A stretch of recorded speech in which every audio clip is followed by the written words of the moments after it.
I'm not sure being the longest tenured dean is so great, but I've been having a great time. Class of 2026, family and friends, faculty, members of our boards of trustees, welcome to our annual White Coat ceremony. Some years ago, during a visit to the Museum of Modern Art, I was struck by an unconventional exhibit. It was a canvas. That's all, just a canvas, painted white. I wondered, how does this get into the Museum of Modern Art? One of my grandchildren could have done that. I could have done it. The concept, of course, is tabula rasa, a blank slate. Through our own perspectives, each of us, in our mind's eye, pictures something different on that blank canvas. The 17th century philosopher John Locke suggested that the young mind is void of all character. Knowledge, Locke argued, is acquired through our own experience of the world.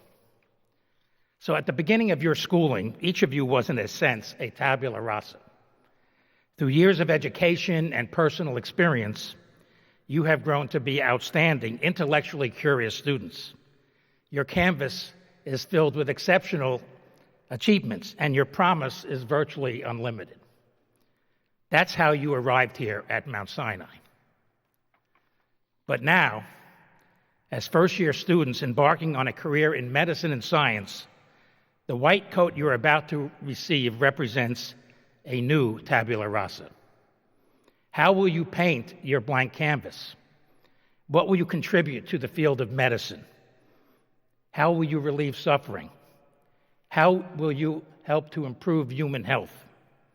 How will you make scientific discoveries that could help millions of patients? These are the challenges that we place before you today. And now is the time to begin painting the canvas of your life's work. As part of your base camp experience, you were asked, what does the white coat symbolize to you? Here are a few of your answers. Quote, one student said, the white coat means an opportunity to advocate and care for communities I represent, and to serve as an ally for the communities I have learned from and with. Another one of you said, the white coat symbolizes the American dream, coming to fruition for a family of immigrants that has persevered through discrimination, inequality, and economic barriers for over 20 years. Another one of you said, to me, the white coat serves as a bridge, connecting me to the world of cutting-edge research and clinical practice, to the world of the disadvantaged, of the marginalized, without access to the space of Mount Sinai. Here's another one. My white coat symbolizes sacrifice. Its fabric is woven from the sacrifices my loved ones have made so I can have the freedom, personal liberties, and privileges they did not have. Another student. For me, the white coat is a symbol of perseverance and courage that my family showed when they immigrated to the United States from Mexico in the hope of a better future. And lastly, my white coat symbolizes the humble acceptance of a new responsibility and privilege to uphold the principles of human dignity and scientific truth in the care of all people, indiscriminate of their identity. These are just some of the things the class of 2026 wrote about. All of them are inspiring. Here at Mount Sinai, you will learn how to make the symbolism of the white coat a reality. You will have the opportunity to fulfill your dreams by studying the science and art of healing, while gaining insight into how the practice of medicine can be improved. And that is exactly what we need you to do. We need you to dream big and aim high. We need you to be ambitious, to be innovative, to be dissatisfied with the status quo, because medicine is not all it can and should be. As much as medicine has advanced, there are still far too many questions and too few answers. We need to better understand the mechanism of Alzheimer's disease and find effective therapies which don't exist. We need to be better prepared for the next pandemic, which will come. And we need to advance oncology so we can find better treatments and cures for cancer. These are among the greatest challenges facing humankind. Yes, they are daunting, but these challenges can and must be overcome. Winston Churchill said, "The pessimist sees difficulty in every opportunity. The optimist sees opportunity in every difficulty." In short, we need you to make a difference. That is why you are here at Mount Sinai.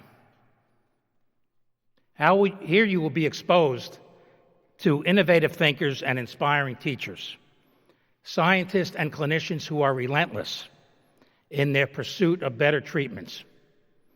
During the first wave of COVID-19, Mount Sinai was the epicenter of the pandemic.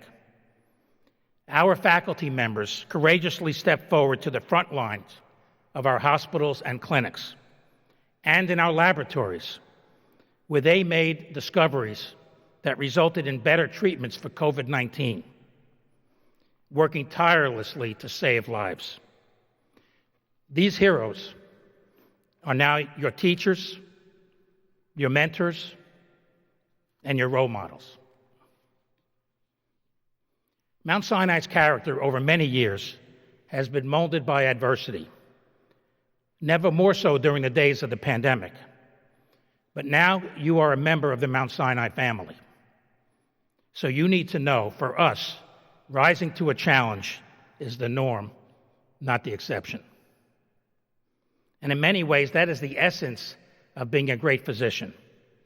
It requires you to continually rise to a challenge.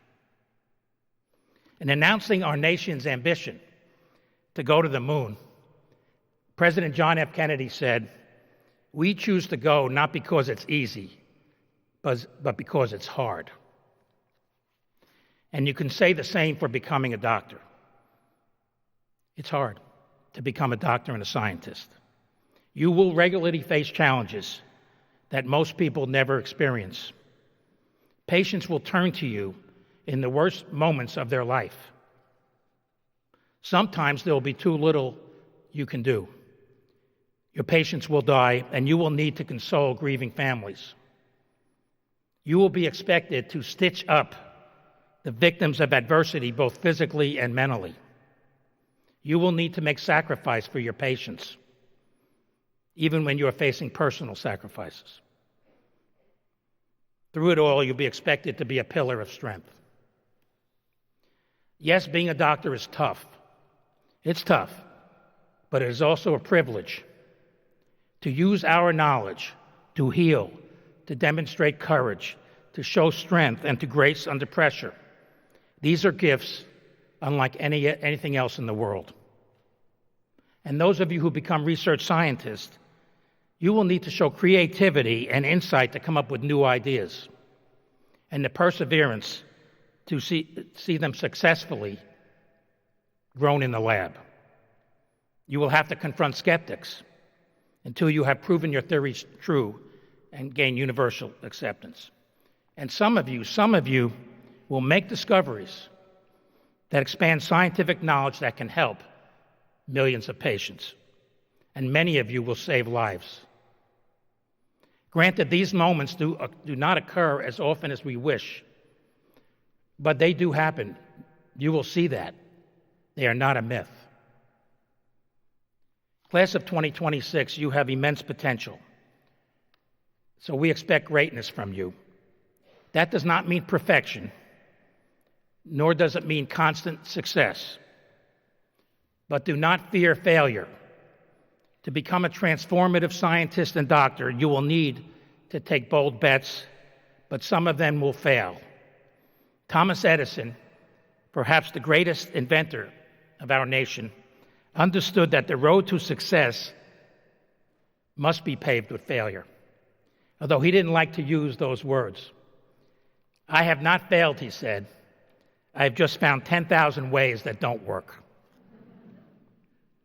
So bouncing back from failure and setbacks will be essential to your growth. So I highly recommend that you build capacity for resilience. We will help you. We will help you. A resilient mind will serve you very well in medical school and beyond.